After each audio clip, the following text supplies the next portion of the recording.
Hello বন্ধুরা, আজ আমি খুব সহজে বানাতে যাচ্ছি macaroni pasta with white sauce. এর জন্য নিয়েছি আমি একটা ক্যাপসিকাম। এই যে আমি ক্যাপসিকামটা কেটে নিয়েছি। এই লম্বা লম্বা করে ছোট্ট ছোট্ট করে কেটে নিতে হবে। এর জন্য এগুলোকে আগে গরম জলে সিদ্ধ করে নেব। এই যে ক্যাপসিকামগুলো এইভাবে কেটে নিতে হবে। আমি দেখো ছোট্ট ছোট্ট করে এইভাবে কেটে নিয়েছি। এই দেখো কত সুন্দর এগুলো সিদ্ধ হয়ে গেছে, এগুলো ফুলে উঠেছে। এইবার আমি এই জলটা ছেঁকে নেব।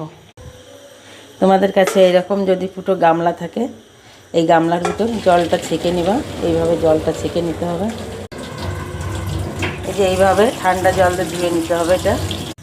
এটা যাতে জড়িয়ে না যায় তার জন্য 2-1 ফোঁটা সাদা তেল দিতে হবে।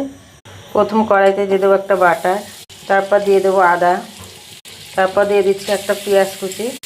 আমি সুইট কর্ন দিচ্ছি না, তার জন্য পেঁয়াজ আর ক্যাপসিকাম দিয়ে দিচ্ছি। পরিমাণ মতো লবণ।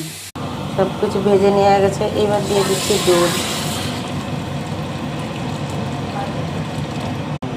দিয়ে দিচ্ছি চিলি ফ্লেক্স, অরিগানো 2 চামচ, অরিগানো, গোলমরিচের গুঁড়ো, সামান্য একটু জল, দিয়ে দিচ্ছি বাটার। এবারে দিয়ে দেবো ম্যাকারনি পাস্তা, এর উপর দিয়ে দেবো চিজ। বন্ধুরা, এই আমার white sauce original pasta ready হয়ে গেছে।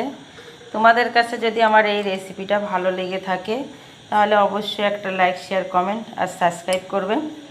আর আমার এই চ্যানেলটাকে নতুন নতুন ভিডিও পাওয়ার জন্য আমার এই চ্যানেলটাকে ফলো করে রাখবেন। সবাই খুব ভালো থাকবেন, সুস্থ থাকবেন।